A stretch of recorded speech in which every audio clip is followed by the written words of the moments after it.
Hello students, welcome to my channel. आज मैं आप सभी को चैप्टर नंबर 5 अरिथमेटिक प्रोग्रेशंस का एग्जांपल नंबर 3 करवाने जा रही हूँ।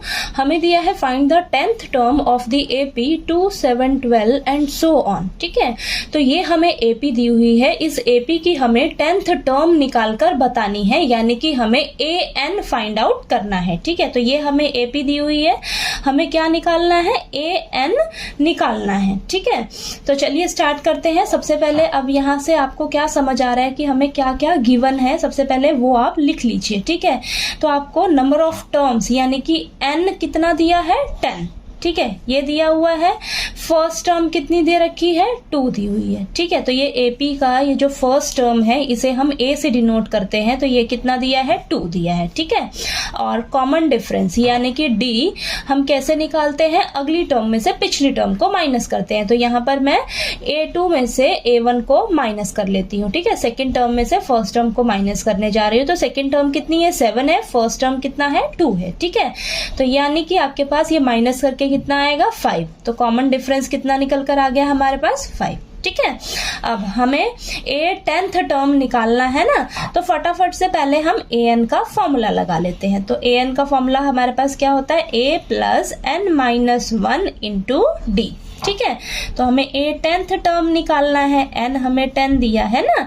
ठीक है, तो a कितना है, 2 है, प्लस n कितना है, 10 है, माइनस 1 इंटू में d कितना है आपके पास, 5। ठीक है, तो ये आपने पहले से ही लिख लिया जो जो आपको यहाँ से पता लग रहा है। तो अब यहाँ पर फॉर्मूले में पुट करना ना इजी रहेगा। ठीक है, इसलिए पहले से आप ये जो जो आपको क्वेश्चन से पता लग रहा है कि हाँ ये हमें गिवन है, वो फटाफट से आपने लिख लेना है, तो अब आपको फॉर्मूले में रखने में आसानी रहेगी। ठीक है, तो चलिए अब यहाँ पर हम सॉल्व कर लेते हैं बस। तो ये 2 प्लस 10 में से 1 माइनस करेंगे तो 9 आएगा, 9 इंटू 5। ठीक है, तो ये 2 प्लस आ जाएगा ये 9 5 जा 45। तो हमारे पास ये आ जाएगा सॉल्व होके 47।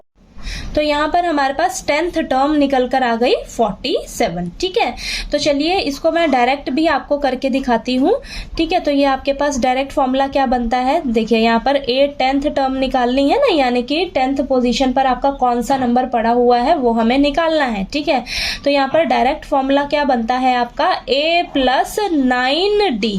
ठीक है, आपने क्या करना है, जो भी यहाँ पर आपको फाइंड आउट करने के लिए बोला हो कि यहाँ पर 10th टर्म निकालिए, 5th टर्म निकालिए, 7th टर्म निकालिए, बीच में से कोई भी टर्म निकालने के लिए बोल देना, तो आपने क्या फॉर्मूला अप्लाई करना है, फर्स्ट टर्म में एक कम डी करके ऐड कर देना है। ठीक है, फर्स्ट टर्म में देखिए यहाँ पर 10th टर्म बोला है, तो आपने क्या करना है, फर्स्ट टर्म में 9D ऐड कर देना है। 10 है ना, तो एक कम कर दीजिए, क्या हो जाएगा, 9।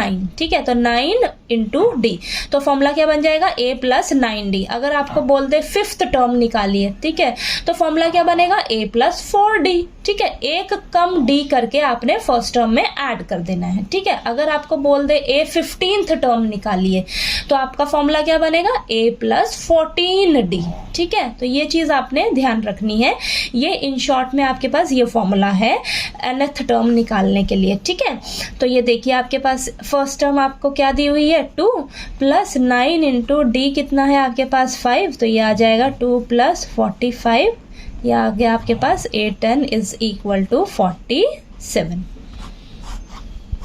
ठीक है, तो आपके पास ये 10th टर्म निकल कर आ गई इस एपी सीरीज की। ठीक है, तो एग्जाम्पल नंबर 3 आपको समझ आ गया होगा अच्छे से। नेक्स्ट एग्जाम्पल नंबर 4 जो है वो हम नेक्स्ट वीडियो में करते हैं। ठीक है।